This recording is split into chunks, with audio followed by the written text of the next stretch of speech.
Assalamualaikum warahmatullahi wabarakatuh. Innal hamdalillah nahmaduhu wa nasta'inuhu wa nastaghfiruh wa na'udzu billahi min shururi anfusina wa min sayyiati a'malina. May yahdihillahu fala mudilla lahu wa may yudlil fala hadiya lahu. Asyhadu an la ilaha illallah wahdahu la syarika lah wa asyhadu anna Muhammadan abduhu wa rasuluh. Allahumma sholli ala nabiyyina Muhammad wa ala alihi wa sahbihi ajmain. Amma ba'd.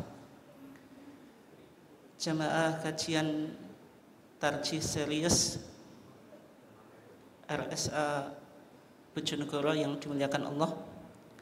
Alhamdulillah pada siang hari ini kita masih diberikan oleh Allah Subhanahu wa taala nikmat yang berupa kesehatan dan juga kesempatan, sehingga kita masih bisa istiqomah dalam upaya kita tafaqquh fiddin, mendalami agama dengan mengkaji bersama-sama tentang putusan dan juga fatwa Tarjih Muhammadiyah.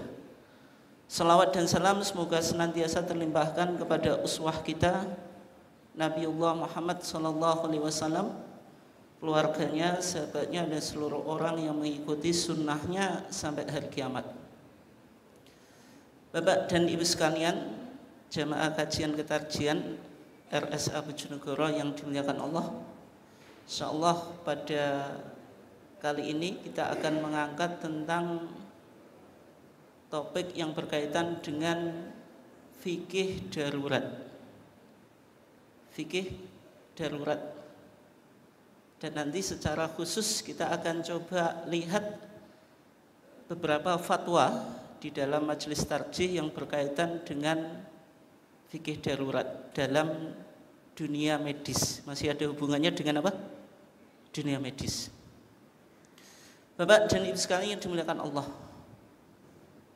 salah satu kajian di dalam fikih kontemporer itu ada yang disebut dengan fiqhu ad-darurah, fikih darurat. Fikih darurat itu secara singkat adalah kajian fikih yang mencoba merespon permasalahan-permasalahan yang susah untuk dihindari di dalam kehidupan kita. Jadi ada beberapa situasi dan kondisi yang kita terpaksa melanggar aturan syariat sesuai dengan hukum asalnya, karena ada keterpaksaan. Karena ada apa? Keterpaksaan. Yang dimaksud dengan ad-darurah itu apa? Ad-darurah itu banyak ulama yang ngasih pendapat ya, atau definisi. Di antaranya yang disebut ad-darurah itu al-hajah asy-syadidah, kebutuhan atau kepentingan yang cukup mendesak. Cukup apa? Mendesak. Jika kepentingan ini tidak kita penuhi, maka akan mengakibatkan ya di antaranya kematian. Di antaranya apa? Kematian. Itu yang disebut dengan ad-darurah. Sehingga kalau kita bicara tentang fikih darurat atau fikih darurah, itu pasti ada hubungannya dengan maqasid asy-syariah, dengan prinsip-prinsip apa? Syariat, dengan tujuan syariat. Kita dulu pernah mengkaji maqasid syariah itu 5. Yang pertama hifdzun nafs, menjaga apa? Jiwa. Dan ketika kita bicara fikih darurat, itu secara umum maqasid syariah yang paling dipertimbangkan itu hifdzun nafs, menjaga jiwa atau the protection of life. Itu ya. Yang kedua hifdzuddin, menjaga apa? Agama, menjaga agama. Yang ketiga itu hifdzul mal, menjaga apa? Harta. Yang keempat itu hifdzu, menjaga apa? Hifdzun nasl, menjaga keturunan. Kemudian yang kelima itu menjaga apa Pak? Bu? Hah?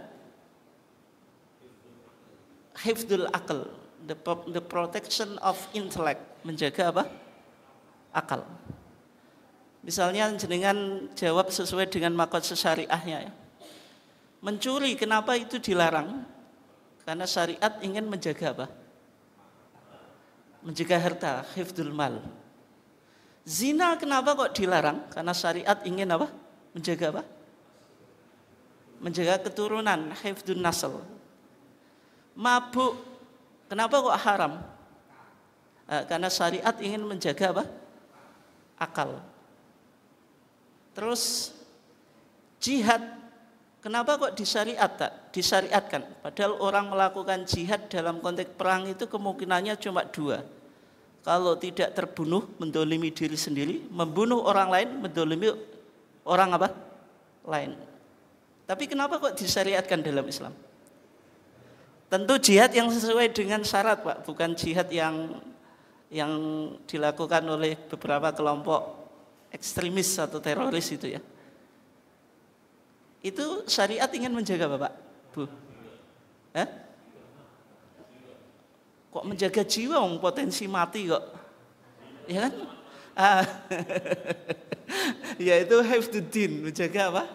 Agama. Karena dalam situasi tertentu agama itu bisa ditegakkan ya dengan apa? Jihad. Dengan apa? Jihad. Nah, oleh sebab itu kalau kita bicara tentang fikih darurat, itu nanti ada hubungannya dengan apa? Maqasid syariah secara umum apa Pak? Yaitu hifdzu an-nafs, menjaga apa? Jiwa. Menjaga apa? Jiwa. Bapak dan Ibu sekalian yang dimuliakan Allah. Sekarang fikih darurat itu secara umum diambil dari beberapa ayat di dalam Al-Quran. Tapi kita ambil satu saja. Di dalam surah Al-Baqarah ayat 173. Allah Subhanahu wa taala berfirman, "Innama harama alaikumul maitata wad-dama wa lahmal khinziri wa ma uhilla bihi li ghairillah. Famanittura ghaira baghiw wala 'adin fala itsma alaih. Innallaha ghafurur rahim." Ayat ini penting. Bicara di awalnya itu bicara tentang muharramat, hal-hal yang diharamkan berkaitan dengan apa? Makanan. Dengan apa? Makanan. Allah Subhanahu wa taala berfirman innama. Innama itu yaitu kata yang menunjukkan makna restriktif, yaitu membatasi. Atau yang dalam bahasa Arab disebut adadul khasri. Disebut apa? Adadul khasri, yaitu pembatasan. Innama, sesungguhnya hanya. Haroma, Allah mengharamkan alaikum atas kamu sekalian. Yang pertama, al-maitata, yaitu apa? Bangkai. Kriteria bangkai itu apa Pak Bu? Pokoknya hewan yang halalnya itu harus disembelih dulu tapi tidak disembelih. Itu disebut apa? Bangkai. Ada ayam apa langsung di apa Pak? Dilempar mati gitu. Itu berarti apa? Bangkai. Meskipun dagingnya masih fresh. Masih apa? Fresh. Kalau ayam tiren ya, tiren itu apa? Mati kemarin. Itu halal atau haram? Oh gitu, disembelih dulu ya. Ya betul, kalau disembelih dulu halal ya. Matinya baru kemarin ya. Kok enggak cepet jenengan masak Bu? Kenapa? Nah itu kategori bangkai ya. Al-maitata wad-dama, yaitu apa? Darah. Nanti penting Pak ini. Darah itu di samping haram, najis atau tidak? Nah itu khilaf di kalangan para ulama ya. Tapi kalau jumhur ulama najis. Nanti berkaitan dengan dunia medis itu. Donor darah. Pasien habis kecelakaan butuh darah. Itu suatu yang najis. Kenapa kok dimasukkan dalam tubuh manusia. Hukum asalnya boleh atau enggak Pak Bu? Kita bicara fikih Bu, meskipun prakteknya Pak jenengan sudah tahu ya, pasti ya dilakukan kan itu. Tapi secara teori kenapa kok itu diperbolehkan? Padahal darah itu hukum asalnya apa? Haram. Tapi menjaga nyawa pasien yang kritis kalau tidak dilakukan transfusi maka akan menyebabkan kematian. Maka di sini ada dua hal, menjaga jiwa atau melanggar keharaman. Nah nanti kan melanggar keharaman karena darurat, Pak. Itu bagian dari fikih darurat itu. Itu ya. Makanan yang kedua yang haram adalah darah. Kalau dideh itu halal atau haram, Pak? Sebagian orang menyebut dideh itu ati katanya. Tapi ati buatan itu. Di sebagian tempat Pak itu korban itu sapinya itu ketika nyembelih motong sapi itu darahnya itu ditadahi gitu. Dibak atau gitu. Nanti dibuat dideh. Korban itu syariat, makan dideh Pak? Haram. Itu tapi didehnya dari daging korban itu atau hewan hewan korban. Yang pertama al-maitata, yang kedua waddama, yang ketiga walah mal khinzir, yaitu daging babi. Ini juga penting. Beberapa vaksin itu kan terbuat dari babi. Ya Pak Bu ya. Jenengan yang hafal namanya, saya nggak tahu ya. Misalnya vaksin polio itu juga ada Pak? Terbuat dari babi gitu.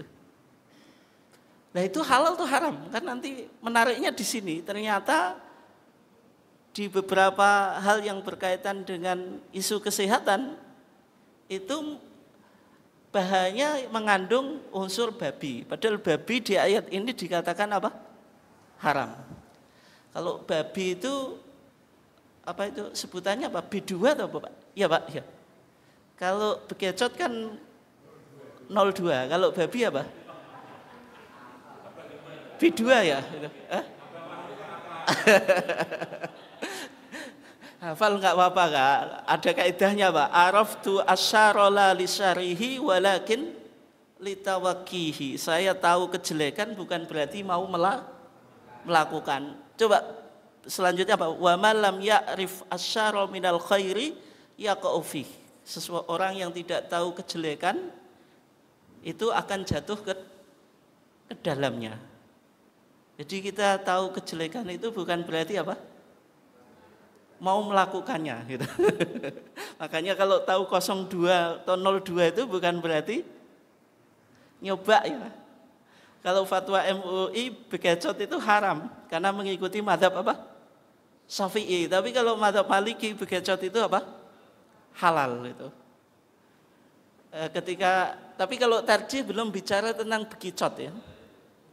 Dulu MUI itu pernah ditanya tentang bagaimana hukum budidaya bekecot. Kan banyak kuliner bekecot kan 02 itu.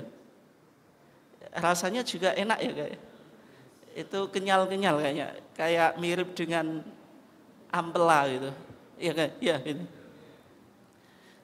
Itu dalam mazhab Syafi'i dihukumi haram karena minal khasyarat, termasuk itu jenis serangga. Kemudian juga termasuk khobaith, sesuatu yang menjijikkan. Meskipun kadang ini juga relatif Pak, menjijikkan bagi siapa kan itu. Tapi dalam mazhab Syafi'i dihukumi haram. Yang kedua juga kalau dihukumi halal, bagaimana cara menyembelih bekicot itu? Gimana itu cara menyembelihnya? Kan nggak bisa tuh ya.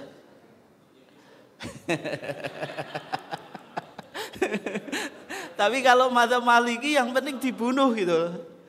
Yang penting dibunuh, cara menyembelihnya tidak harus dipotong lehernya. Itu menurut mazhab Maliki.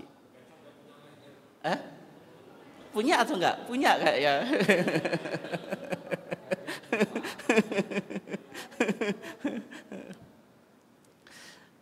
Tapi yang paling penting itu ya diusahakan menghindari, Pak.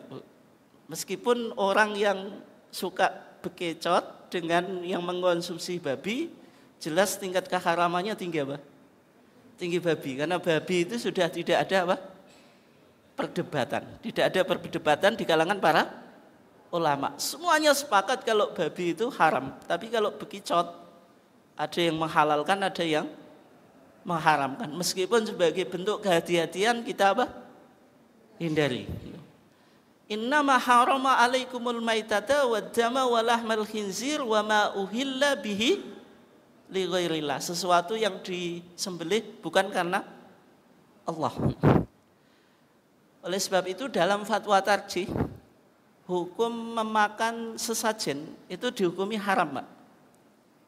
Misalnya sekarang rame apa Pak namanya? Nyadran. Ya.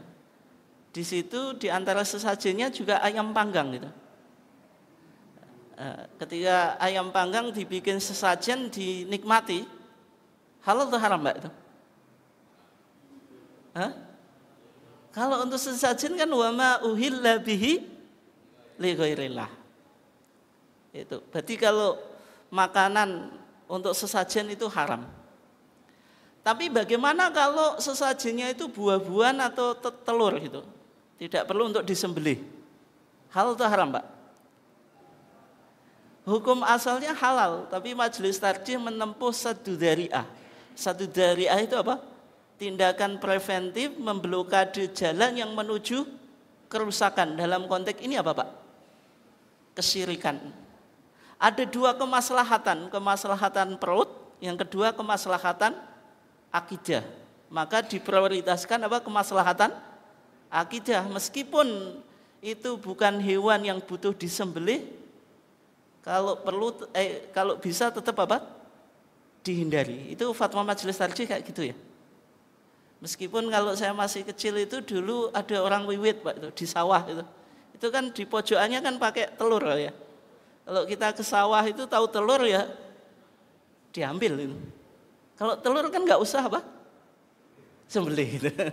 Tapi kan masalahnya kalau kita makan itu kok kayak kita melegalisasikan bentuk kesyirikan. Bentuk apa? Kesyirikan. Tapi yang kedua Pak, biasanya muncul gini. Bagaimana tentang status hukum makanan tahlilan? Kadang-kadang ditakoi Pak. Kalau kita di Muhammadiyah itu kan nggak mengenal tahlilan pasca kematian. Telung dinoni, mitung dinani, matang puluh dinani, nyatusi, nyewu terus apa Pak? Khaul itu. Karena ada makanannya. Sebagian orang Muhammadiyah saking apa Pak itu? Saking ingin menjaga amalan kalau di Muhammadiyah itu nggak mengenal tahlilan, itu diharamkan Pak tuh. Tapi sebenarnya halal atau haram? Ya dilihat dulu. Makanan tahlilan itu orang yang menyembelih niatnya nyembelihnya lillah atau untuk sesajen Pak? Lillah. Oleh sebab itu mau diharamkan juga nggak bisa itu. Meskipun kadang-kadang jamaah itu mendesak, kalau bisa Ustadz itu diharamkan saja. Tapi masalahnya kan kita harus ada dalilnya, bukan sekedar nafsu gitu.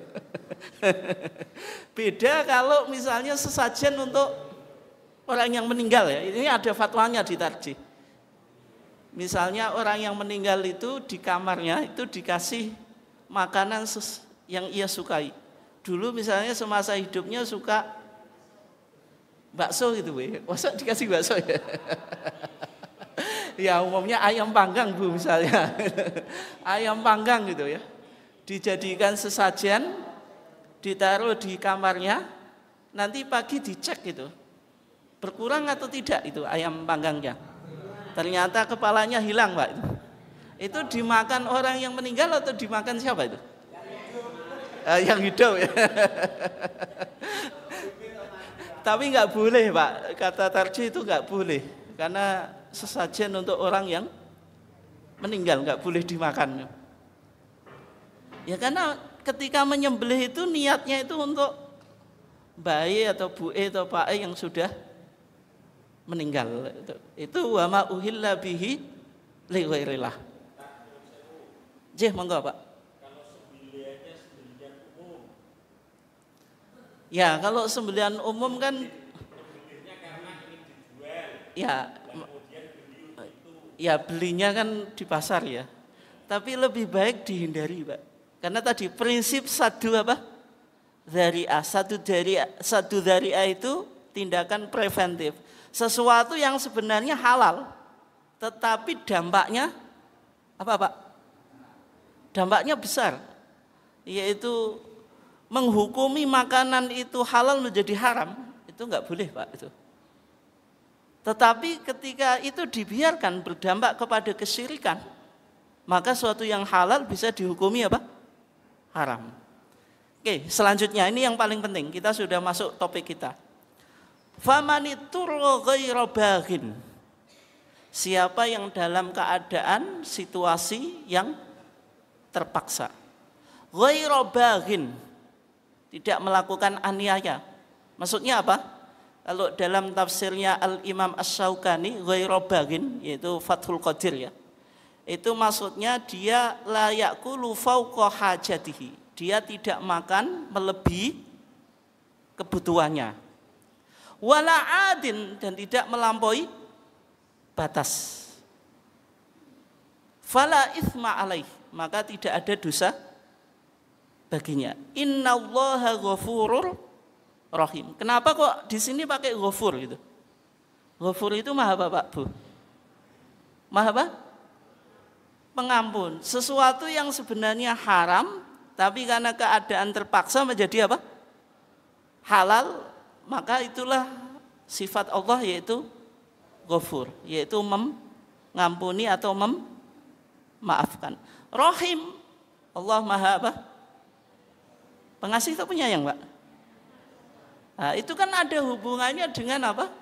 Seorang hamba ketika tidak makan dalam keadaan terpaksa tadi, keadaan apa? Dalam keadaan apa? Terpaksa itu menyebabkan misalnya apa? Kematian, maka diperbolehkan. Berarti di sini ketika ada orang yang dalam situasi dan kondisi untuk memproteksi kehidupannya, dia harus makan misalnya daging babi gitu. Karena di tengah hutan ya, ketemunya apa? Daging babi, celeng gitu. Atau ketemunya tadi bangkai gitu. Ya kan ini di hutan misalnya. Atau misalnya ada sesajen gitu. Sesajen di hutan gitu, kelaparan, kalau tidak makan apa? Menyebabkan kematian, maka dihukumi apa, Pak? Halal. Dihukumi apa? Halal. Ini dalil tentang apa? Fikih darurat. Sekarang Bapak dan Ibu sekalian dimuliakan Allah, ada kaidah dalam qawaid fikih. Kaidahnya ini penting jenengan hafalkan. Yaitu adz-dzaruratu tubihul mahdzurat. Adz-dzaruratu darurat, keadaan darurat itu tubihu membolehkan al-mahdzurat, sesuatu yang dilarang.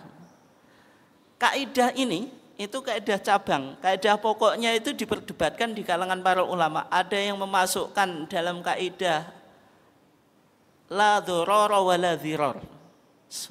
Kita tidak boleh membahayakan diri sendiri maupun orang lain. Ini penting, Pak. Misalnya hukum merokok itu kan bisa membahayakan diri sendiri. Kalau merokoknya di tempat publik membahayakan orang lain. Itu kaidahnya apa? La dzarara wa la dzirara. Atau masuk kaidah yang kedua, yaitu al-masyaqqatu tajlibut taisir. Sesuatu yang susah itu membolehkan apa, Pak? Atau menyebabkan sesuatu itu jadi mudah. Maksudnya ada prinsip kemudahan di dalam apa? Beragama. Nah, kaidah adz-dzaruratu tubihul mahdzurat itu sebagian ulama memasukkan dalam kaidah adz-dzararu la dzarara wa la dzirar, sebagian memasukkan apa?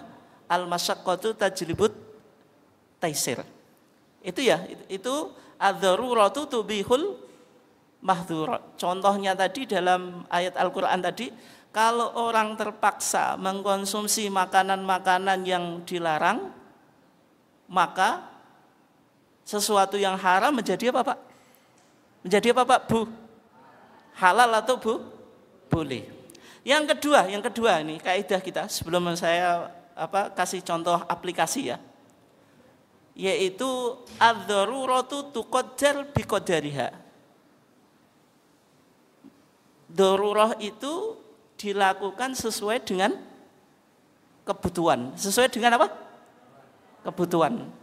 Kalau misalnya jenengan tadi makan babi di tengah hutan, kalau misalnya setengah kilo sudah kenyang, itu tidak boleh ditambahi menjadi 1 kilo.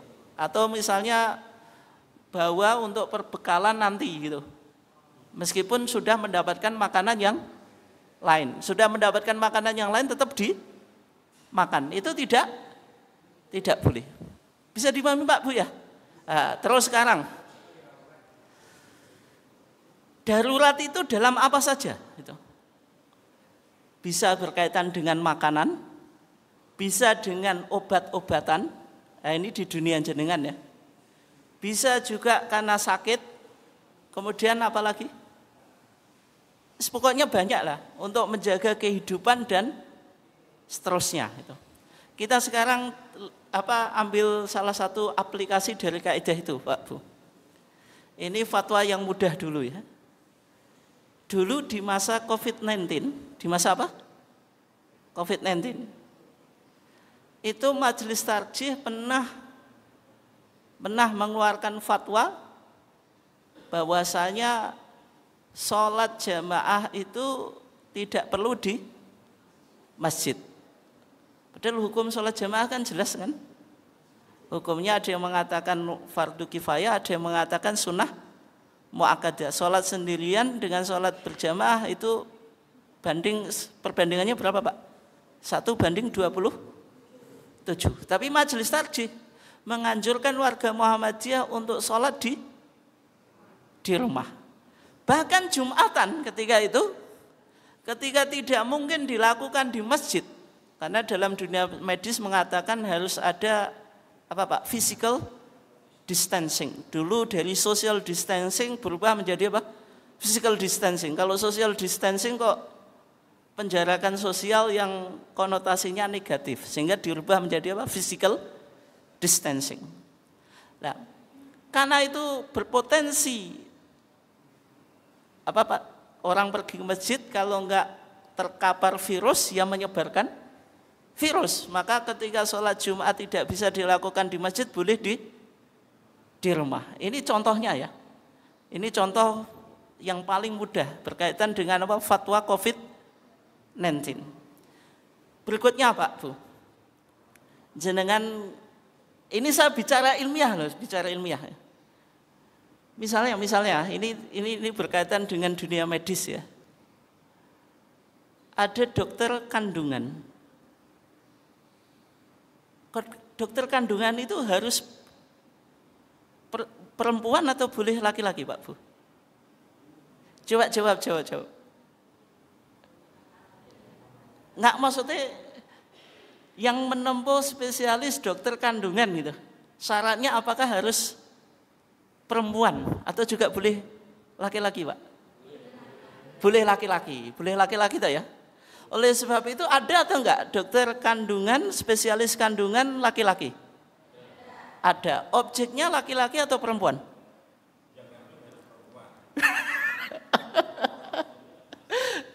Objeknya perempuan. Di dalam kaidah Islam, Pak, berkaitan dengan aurat. Itu kan jelas kan ya? Laki-laki auratnya mana, perempuan auratnya mana? Jelas kan ya? Ya. Yang kedua. Memegang lawan jenis boleh atau enggak? Boleh atau enggak, Pak? Sebentar Pak, kita jawab hukum asal dulu. Jangan enggak usah grogi ya.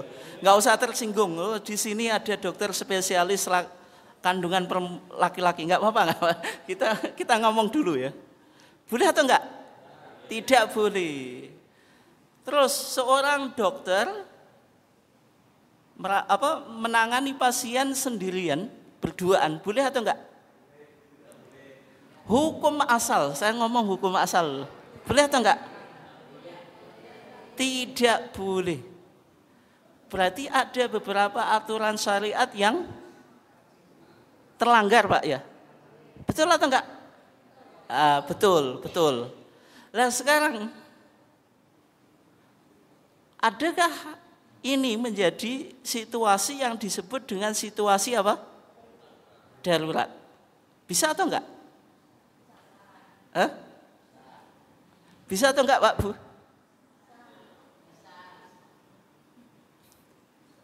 Bisa ya, bisa tidak kan ya. Yang pertama berkaitan dengan itu hanya satu-satunya dokter, enggak ada pilihan lain. Enggak ada pilihan lain. Sebagaimana obat itu. Beberapa obat yang digunakan di dunia medis itu masih mengandung unsur babi. Tapi belum ada alternatif. Situasinya mengarah kepada darurat atau tidak? Itu ya. Yang kedua itu trust. Kadang juga repot Pak ini trust itu. Ada dokter kandungan laki-laki dengan yang perempuan. Biasanya mantep yang laki-laki. Saya tanya Bu, tukang make up itu kan ada laki-laki ada perempuan. Tapi biasanya trust yang dikasih trust itu kenapa kok laki-laki gitu? Yang make up profesional itu biasanya laki-laki justru. Bencong Pak, laki-laki Pak itu. Tapi karena dia suka make up akhirnya bencong gitu loh. Kenapa Bu? Itu kenapa Bu? Ya karena make up itu berkaitan dengan kecantikan. Kalau perempuan dengan perempuan itu untuk betul-betul ini sudah betul-betul cantik atau tidak? Itu kurang apa Pak? Ya. Kurang chemistry-nya atau apa? Bahasanya apa Pak itu? Belum bisa. Makanya biasanya make up profesional itu lawan jenis. Tapi sebenarnya boleh atau enggak semacam itu? Tidak. Nah, tapi masalahnya ini kan kecantikan. Kecantikan itu bukan darurat. Tapi kalau dokter kandungan berkaitan dengan keselamatan bayi itu bisa mengarah ke darurat. Bisa dipahami atau enggak Pak Bu ya? Bisa ya, ini saya cuma ngasih contoh juga. Meskipun solusinya ya sebaiknya ya perempuan gitu. Meskipun terkadang tadi kalau dianggap darurat maka menjadi apa? Boleh. Yang kedua, mohon maaf ini, perawat atau dokter ketika menangani pasien, ketika menyentuh anggota tubuh kan perlu untuk disentuh. Betul atau enggak Pak Bu? Betul atau enggak? Betul. Ketika menyentuh anggota tubuh, hukum asalnya halal atau haram Bu? Pak Bu? Jawab. Halal atau haram? Tapi kok jenengan lakukan? Ntar ya. Hukum asalnya apa? Haram. Hukum asalnya apa? Haram. Tapi kalau tidak bisa menangani pasien kecuali dipegang, menjadi halal atau haram? Kecuali dipegang. Nah, hukum kan bisa berubah toh ya. Nah, terus misalnya seorang dokter, objek yang sakit yang perlu dipegang itu. Saya enggak misalnya apa Pak Bu? Misalnya pahanya. Tapi dia megang di luar objek yang sakit itu melebihi batas. Boleh atau enggak Pak Bu? Boleh atau enggak?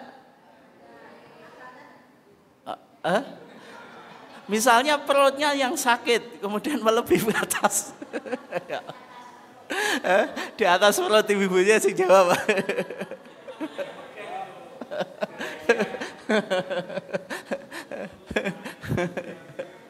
Lah kan tadi kan contohnya apa? Kayak orang yang makan daging babi melebihi apa? Melebihi takar atau batas. Misalnya setengah kilo sudah kenyang, dia makannya 1 kilo atau 2 kilo.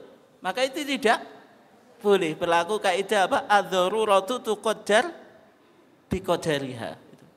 Bisa dimemang Bu ya? Sehingga isu-isu berkaitan dengan apa? Dengan dunia medis dalam konteks Islam itu berkaitan fikih darurat itu pentingnya di sini. Terus yang berikutnya, beberapa obat itu kan masih mengandung unsur apa? Babi.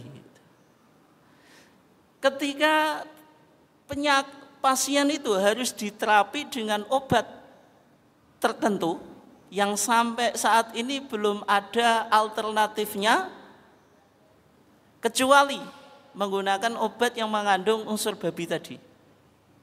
Hukum asalnya halal atau haram, Mbak Bu? Jawab, hukum asalnya haram. Tapi menjaga keselamatan pasien, hukumnya apa? Haram. Wajib, Bu.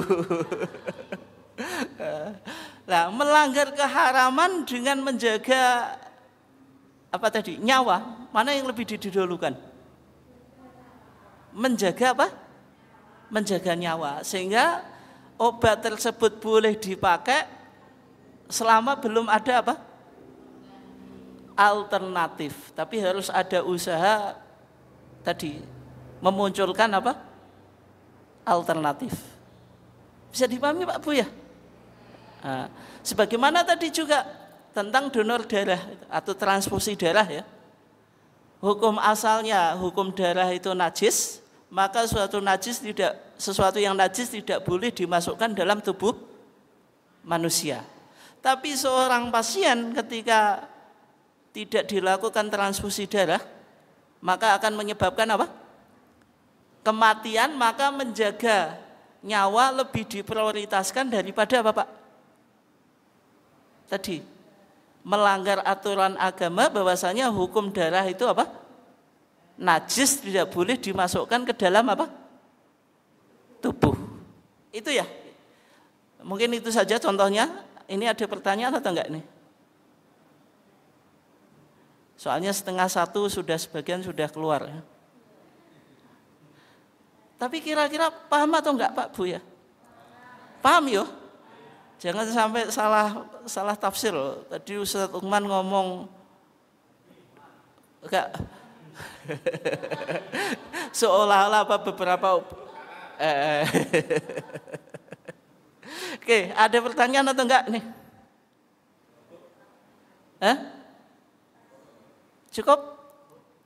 Cukup ya. Nah, ini pentingnya kita memahami apa fikih darurat. Dan ketika itu terpaksa dilakukan kan punya argumentasi. Ya kan bisa jadi nanti kalau kita dihisab melakukan sesuatu ternyata itu melanggar agama, meskipun kalau pakai fikih darurat itu menjadi apa? Halal, kita nggak bisa berargumentasi kan jadi masalah Pak Bu. Betul atau enggak? Nah, itu pentingnya apa? Memahami fikih apa? Darurat. Itu saja, kurang lebihnya mohon maaf. Wassalamualaikum warahmatullahi wabarakatuh.